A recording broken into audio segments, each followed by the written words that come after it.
इस्लाम। अमिता खातून Mishra news channel Korea में आपका हार्दिक स्वागत है। हम सभी लोगों का इस्तेकबाल करते हैं, वेलकम करते हैं और आप लोगों ने हमारा कई वीडियो देखी है और सबसे बड़ी खुशी इस बात की है कि कोई आदमी सच को स्वीकार कर लेता है तो वो अपनी गलती को मान लेता है। वो छोटा नहीं होता, बल्कि वो अपना भविष्य को अच्छा बनाने में कामयाब होता है। और औरतें लोग अच्छी बात को सुनने के बाद में अपने बच्चे को अच्छी तालीम देती हैं। आज हमको कई औरत लोगों ने बताया कि मौलाना साहब, हमने आपको बहुत गाली दिए, शैतान इब्लीस बोले, क्योंकि आपका नाम से हमको कई तरह का शक पैदा हो रहा था कि आप मुस्लिम हो कि नहीं, क्योंकि आपका नाम मिश्रा लिखा हुआ और आप खुद बता रहे कि हमारा नाम पुराना नाम है पंडित अजय नारायण मिश्रा और मैं हनुमान मंदिर में रहता था। और आपके पिताजी का नाम पंडित सोनू प्रसाद मिश्रा, क्योंकि आपके गांव में हम लोगों ने पता किए तो बोले वहाँ पर सन्नू मियाँ के नाम से लोग जानते हैं, रहीम बख्श के नाम से कोई नहीं जानते। तो इस तरह से मेरे को कई तरह के, क्योंकि आपके नाना का नाम हमने कोरिया जिले में हमने जाए पता किए तो पता चला महाबली। आपके गांव में हमने और लोगों से पूछा तो बोला गणेश मियाँ, उनके भाई का नाम है।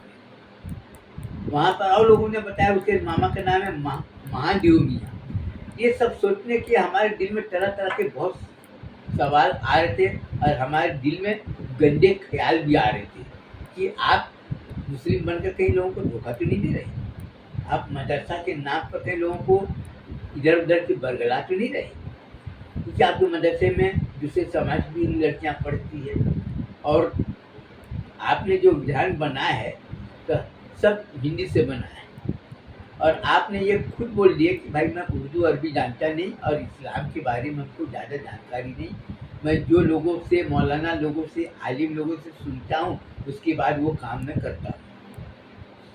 तो आपकी ये बात मेरे को अच्छी तरह से समझ में आई कि आप मदरसा चलाने के लिए औरतों को जमा किए और औरतों को आपने समझाया कि हमको मदरसा चलाने के लिए चंदा नहीं लेना है, बल्कि हमको आपके घर की ज़रूरत की चीज़ें हैं, जैसे नमक, साबुन, हल्दी, मिर्च, धनिया, वाशिंग पाउडर, चाय पत्ती, शक्कर, दाल। आपने अभी अचार बनाना भी चालू किए है, वो घर घर लोगों को ले जाकर दे देते और पैसा लेते हैं। तो गहराई से जब छानबीन किया गया, तहकीकात किया गया, तो ये पता चला कि आपके मदरसे का पैसा कई लोगों ने कई साल से उधारी में दबा के रखे, जबकि अगर आपका पूरा पैसा अगर लोग दे दे तो आप ज़मीन वाले को पूरा पैसा दे दे, मदरसे का इमारत अच्छी तरह से बना ले। और आपने पेपर में छापे, पेपर हमारे पास में रखे हैं और उसमें साफ लिखा हुआ है कि आपका ये मिशन है। और आप लोगों ने मुस्लिम बच्चे को कुरान शरीफ पढ़ने के लिए प्रेरित करने के लिए, उसको जागृत करने के लिए आपने लोगों को पैसे का प्रलोभन दिया। बेटा कुरान शरीफ अगर तुम पढ़ लोगे ना, पहले तो 1000 रुपये देते थे, अभी तो 5000 रुपया कर दिए। अब पहले रोज नमाज पढ़ोगे तो 1 रुपया देते रहे, अभी 5 रुपया कर दिए। लेकिन आपका ये स्कीम बहुत कामयाब रहा, 20 साल का रिकॉर्ड आपका दिखे हमने। और अपने भाई लोगों से, अपने बेटे लोगों से हमने भेज कर पता लगाया, तहकीकात की कि इसके बारे में मालूमात करो, और लोगों ने मालूमात की। आप मस्जिद को तामीर करने के लिए हर साल कैलेंडर बेचते हैं, कैलेंडर हज़ारों की तादाद में लोगों के घर में लगा हुआ है और उसमें चिट भी लगा हुआ है। ये बात भी समझ में आया। आपने मस्जिद के इमाम को तनख्वाह देने के लिए आप लुंगी बेचते हैं, तौलिया बेचते हैं और बनियान बेचते हैं। ये बात भी हम लोगों को समझ में आया। और आपने जो भी काम किए हैं वो बिल्कुल आईने की तरह एकदम साफ, कोई भी चीज़ छिपाने वाला काम नहीं। और आपने लोगों को ये बोले है कि दुराचारी, व्यभिचारी, लोभी, कपटी लोगों से होशियार, 1000 कदम तुम दूर रहो, चरित्रहीन लोगों से हमेशा दूरी बनाए रहो और लालच में कभी नहीं आना। कोई भी आदमी आपको कितना भी पैसा दे, लालच में आना नहीं है। और जो चीज़ हमारे काम का नहीं उसके बारे में हमको सोचना नहीं। ये बात हमने 25 साल से कई लोगों ने बताया कि छत्तीसगढ़ का मौलाना है और ये ऐसा ऐसा काम कर रहा है, और कई पेपर में आपने विज्ञापन छपा है, विज्ञापन भी रिकॉर्ड है। और आपकी बात को लोगों को झुठलाने के लिए लोगों ने तरह तरह की कोशिश कर रहे हैं, लेकिन हकीकत ये है कि आप दुनिया में रहे न रहे, लेकिन आपका किया गया काम वो कभी गलत साबित नहीं हुआ। और हम लोग आपसे माफ़ी मांगते हैं और ये भी बोलते हैं कि हमसे जो गलती हुई है आप माफ़ कर दीजिए, क्योंकि हम लोगों ने बहुत बड़ी गलती की है। हम लोगों ने इतनी बड़ी गलती की है कि आज हर जगह हम लोगों का लोग मजाक उड़ा रहे हैं। आप तो कुरान शरीफ की तालीम दे रहे ना, आप तो चंदा तो नहीं मांग रहे ना किसी से कि मेरे को चंदा दो, मैं मदरसा चलाता हूँ, मेरे को चंदा। आप तो नमक साबुन बेचे, अचार बेचे, आप कभी लुंगी बेचे, कभी तौलिया बेचे, कभी चादर बेचे, कभी कम्बल बेचे, आप तो बेचे ना। आप तो मेहनत करके आपने बॉन्ड निकाले, तो 90% दूसरे समाज के लोगों ने बॉन्ड खरीदे, दूसरे समाज नहीं खरीदे। पूरा एकदम साफ दिखाई दे रहा है। और आज जो काम किए, बहुत से मौलाना बोल रहे हैं कि दूसरे समाज का पैसा मस्जिद की तामीरी काम में नहीं चलेगा, दूसरे समाज का दिया हुआ कुरान शरीफ लेना जायज़ नहीं है, ये जायज़ नहीं। आपने सबको नकार दिया। आप अपने मन की काम अपने मन से जो किया, बोला हमको किसी की बात सुनना नहीं, हमको सोचना नहीं, हमको वही काम करना जो मेरा दिल चाहेगा। और आपने वही काम किया जो आपके दिल में आया, और आपके दिल में आया लोगों को जागरूक करने के लिए। आज हजारों बच्चे पैसे के लालच में कुरान शरीफ पढ़ लिए, पैसे के लालच में रोज नमाज पढ़ने के लिए जाते, छोटे छोटे बच्चे। आपको ये भी समझाया गया कि बच्चे लोग नमाज पढ़ने जाते तो हाफ पैंट पहन के जाते, आपने सबको नकार दिया, हमको इससे कोई मतलब नहीं। कई बच्चे लोग बिना वजू के नमाज पढ़ते हैं, उसको भी आपने नकार दिया, हमको सबसे कोई लेना नहीं, नमाज पढ़ने के लिए आओ, तुमको पैसे मिले। आज वही बच्चे लोग अब वजू करके नमाज पढ़ना चालू कर दिए, हाफ पैंट पहन के आते रहे, अब वो फुल पैंट पहन के पायजामा पहन के नमाज पढ़ना चालू किए, और आज धीरे धीरे वही बच्चे सही रास्ते पर आ गए। और आपको हम लोगों ने जो बोले हैं, आपको हम लोग कितनी तोहमत लगाए आपके ऊपर में, लेकिन आप हमेशा चुप रहते, ये बात हमको समझ में नहीं आती। जबकि वही कुछ लोग आपको बोलते थे तो आप उससे लड़ने के लिए तैयार हो जाए। मैं लोगों को ये बोलना चाहता हूँ, देखो जो अनपढ़ आदमी है उसका गुनाह को माफ कर। जो पढ़े लिखे नहीं, गांव वाले मेरे को पहचानते नहीं, गांव वाले औरतों में समझदारी नहीं, जिसे कोई भी बोलता है उसको माफ। लेकिन पढ़े लिखे औरत लोग अगर गलत काम करे तो उसका गुनाह को माफ नहीं। आप दरगाहों में आप चले जाइए, औरतें नमाज पढ़ती हैं, औरतें सूर्य यासीन पढ़ती, लेकिन उनका सिर खुला हुआ है, कुरान शरीफ पढ़ते सिर खुला हुआ, बेअदबी बेअदब से, और कुरान शरीफ की तौहीन कर रहे। वीडियो रिकॉर्डिंग एक नहीं कई लोगों ने वीडियो रिकॉर्डिंग किए और गौसिया इस्लामी अदालत में प्रस्तुत किया गया है। अब वहाँ पर जब लोगों से पूछ रहे हैं तो सब चुप, कोई बोलने को तैयार नहीं। Mustafa crime watch bureau, Gausia Islamic crime inquiry team, ये सब जो बनाया गया है उसका काम है लोगों को गलती को रिकॉर्ड करना, वीडियो रिकॉर्डिंग और साक्ष्य को प्रस्तुत करना। अब जब साक्ष्य को प्रस्तुत कर रहे हैं तो कोई भी मुस्लिम बोलने को एक ही बात बोलता है, इन्ना ला मा साबरीन। मैं बोलना चाहता हूँ इन्ना ला मा साबरीन का मतलब क्या होता है? अरे सीधा सीधा बोलो। अगर किसी ने गलती किया और वो माफी मांगा बाद में, जब उसको जानकारी हुई तो उसको माफ कर दो। जैसे आपको मैं बता दूं, 1965, 66, 67 की बात है। मेरी माँ मांग में सिंदूर भरती थी, टीका लगाती थी। वहाँ पर सफ़ीउल्लाह खान कोरिया कॉलोनी में स्कूल बस, पहले सब एरिया DSOC था उस समय। DSOC का मतलब होता है deputy superintendent of colliery, national coal development corporation, NCDC limited कोयला खदान का नाम था। अभी हो गया कोल माइंस अथॉरिटी लिमिटेड, फिर उसका नाम बदल कर हो गया वेस्टर्न कोलफील्ड्स लिमिटेड, फिर उसका नाम बदल कर हो गया साउथ ईस्टर्न कोलफील्ड्स लिमिटेड। पहले नागपुर का हेडक्वार्टर था, अब बिलासपुर हो गया। तो वो पूरी दुनिया एक तरफ हो जाए, लेकिन वो जो सफ़ीउल्लाह खान जो है गाड़ी चलाते थे, वो स्कूल बस भी चलाते थे, और वो दोनों का इंतकाल हो गया, अल्लाह ताला उसको जन्नत नसीब करे। उन्होंने मेरी माँ को सही काम दिखाया कि इस्लाम में सिंदूर लगाना हराम है, जायज़ नहीं है, टीका लगाना जायज़ नहीं है। अब मेरी माँ को धीरे धीरे बात समझ में आ गई तो लगा दी। दूसरी बात, कोरिया कादरे में हनीफ बाबू रहते और एक है इद्रिस बाबू हॉस्पिटल में कंपाउंडर थे। उनकी बीवी ने मेरी माँ को बोला, समझाए कि देखो अजवा की माँ, तुम पूजा करने जाते हो ना, मंदिर में पूजा करने मत जाओ, तुम नमाज नहीं पढ़ते मत पढ़ो, लेकिन तुम पूजा करने मत जाओ।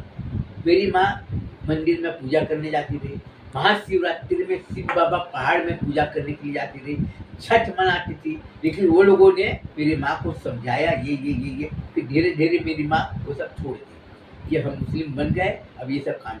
तो उनका एहसान पूरी दुनिया की ताकत लगा दिया जाए, लेकिन वो दोनों औरत लोगों ने हमारे माँ को जिस तरह से सही रास्ते पर लाया, उसका एहसान कभी नहीं चुका सकते। ये गलती है, और ये गलती को उस समय हमको बहुत बुरा लगता रहा, वो लोगों का मुंह नहीं देखना चाहते थे मैं, लेकिन धीरे धीरे आप मेरे को समझ में आया, और यह हकीकत है। जैसे ये बोतल में पानी है, ये बोतल एकदम साफ है, बोतल दिखाई दे रहा होगा, बोतल एकदम साफ है, इसमें अगर कुछ मिलावट हो तो साफ दिखाई देगा कि इसमें कुछ मिला हुआ है। लेकिन अगर साफ पानी हो, पूरी दुनिया कुछ भी ले, लेकिन ये साफ पानी होने से कोई इनकार नहीं कर सकता। उसी तरह से ईमान की दावत देने वाला के ऊपर में चाहे कितना भी कोई आदमी इल्जाम लगाए, लेकिन वो कभी झूठा हो नहीं सकता। हमसे क्या गलती नहीं हुई, हमसे भी बोलो गलती हुई। हम जब पहली बार जब मदरसे की चंदा के लिए निकले इंदौर में, तो रमजान महीना था, तो मैं बोला मगरिब की नमाज पढ़ना चाहता, तो एक औरत ने जब नमाज बिछा दी, वजू बनाया, नमाज अपना पढ़ी। अब दूसरे दिन गया तो दूसरे के घर में नमाज पढ़ना, मैं बताया नमाज पढ़ूंगा, वो मेरे को नमाज दे दी, मैं खिड़की तरफ में करके मैं नमाज। अब एक लड़की थी करीब 15-16 साल की, करीब 18 साल की होगी, वो बोली कि इधर किबला नहीं है। मैं बोला चुप ना, नहीं छुड़े, मैं नमाज पढ़ता हूँ और मेरे को मना करती, मैं उसकी बात नहीं, मैं नमाज पढ़ा, मेरे को मना करती। लेकिन जब उसके अब्बा ने मेरे को समझाया कि नमाज कभी भी पढ़ोगे तो किबला के रुख करना पड़ेगा, तभी तुम्हारी नमाज होगी। मैं बोला फलाने के घर में नमाज पढ़ा खिड़की तरफ में मस्जिद से, तो कुछ नहीं बोले, बोले उधर में किबला है। मैं बोला तुम्हारी तरफ किबला देखी, क्या गलती, वो नहीं सुनी तुम्हारी। लेकिन वही बात को कई लोगों ने जब बताया तो मेरे को समझ में आया। फिर हमने वो लड़की से मैं माफ़ी मांगा, मैं बोला मेरे को चप्पल से मारो, हमने तुमको नागिन बोले, चुड़ैल बोले ना, ये सब बोले, मेरे को मार। वो लड़की रोने लगी और बोले भैया आपसे कोई गलती नहीं हुई। उसके अब्बा ने भी बताया कि देखो आप तो कहाँ से आया, जिला सरगुजा से, चिरमिरी से, आप कोयला खदान काम करते हो ना, हाँ मदरसा खोले, बहुत अच्छी बात, लेकिन आपने जो काम किए सही है, लेकिन आप में थोड़ी सी समझदारी नहीं होने की वजह से आपने ऐसा किया। किसी घर भी जाओ तो पूछना किबला किधर में, मैं नमाज पढ़ता तो किबले की तरफ में नमाज पढ़ा। कोई भी मस्जिद जाओ तो किबला की तरफ में उसका मुंह होता है, दूसरे तरफ में नहीं होता। अब मेरे को क्या मालूम, मैं तो जानता नहीं था क्या किबला होता है, काबा शरीफ होता है। वही मैं बोलता रहा कि सर काबा शरीफ से अपने को क्या लेना देना, कोई मतलब नहीं ना, मैं नमाज पढ़ रहा हूँ, सही पढ़ रहा हूँ कि गलत पढ़ रहा हूँ ये बता। लेकिन लोगों ने बताया कि काबा शरीफ की तरफ नमाज पढ़ना, तो हमसे बहुत बड़ी बड़ी गलती हुई है। लेकिन हमने सबको बताया, लेकिन सभी लोगों ने मेरे को एक ही बात बोला कि तुमने गलती की है ठीक है, लेकिन अपनी गलती किसी को बताओ मत, क्योंकि अल्लाह तुमको माफ़ करने वाला, अल्लाह तुमको हिदायत देने वाला, और तुम सही काम करते। तो सही काम करने वाला,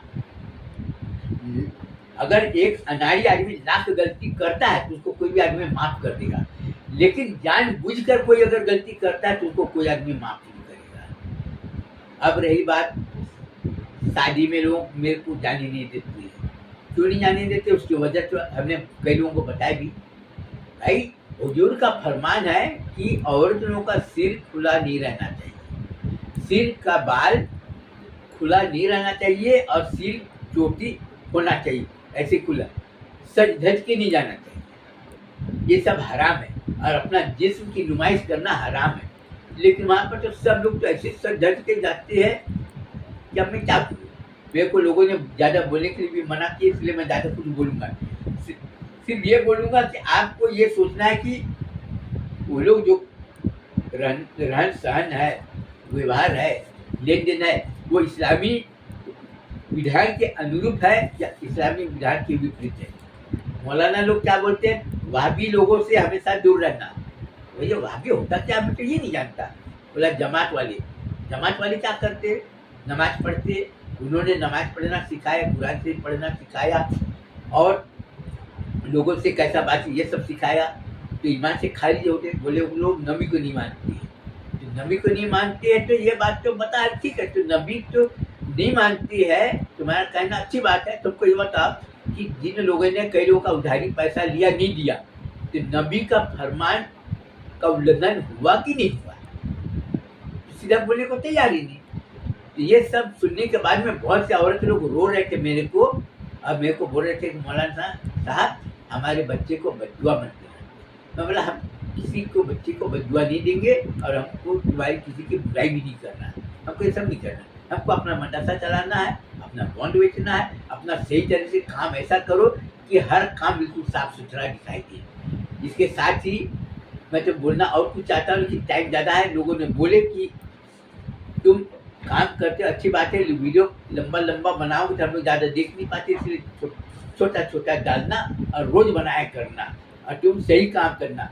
कोई जरूरी नहीं कि मेरी बात से सभी लोग सहमत हो। तुम हमारी बात से सहमत नहीं भी हो, तुम्हारे विचार से मैं सहमत नहीं हूँ, फिर भी मैं तुम्हारे अधिकार की रक्षा करूँगा, तुम्हारे मान सम्मान की रक्षा करूँगा और तुमको बददुआ नहीं दूंगा, बल्कि तुमको समझाने का कोशिश करूँगा। अगर हमारी बात को नहीं समझे तो मैं आगे बढ़ जाऊँगा, बस इतनी करना। इसके साथ ही मैं अपना बयान को ख़त्म करना चाहता हूँ और सबको अलविदा, अस्सलाम वालेकुम। अगर आपको हमारी बात समझ में आए तो हमारे वीडियो को लाइक करना, सब्सक्राइब करना और अपना कमेंट में लिखना कि आप मैं जो बयान दिया हूँ आप उससे सहमत है कि नहीं है। अस्सलाम।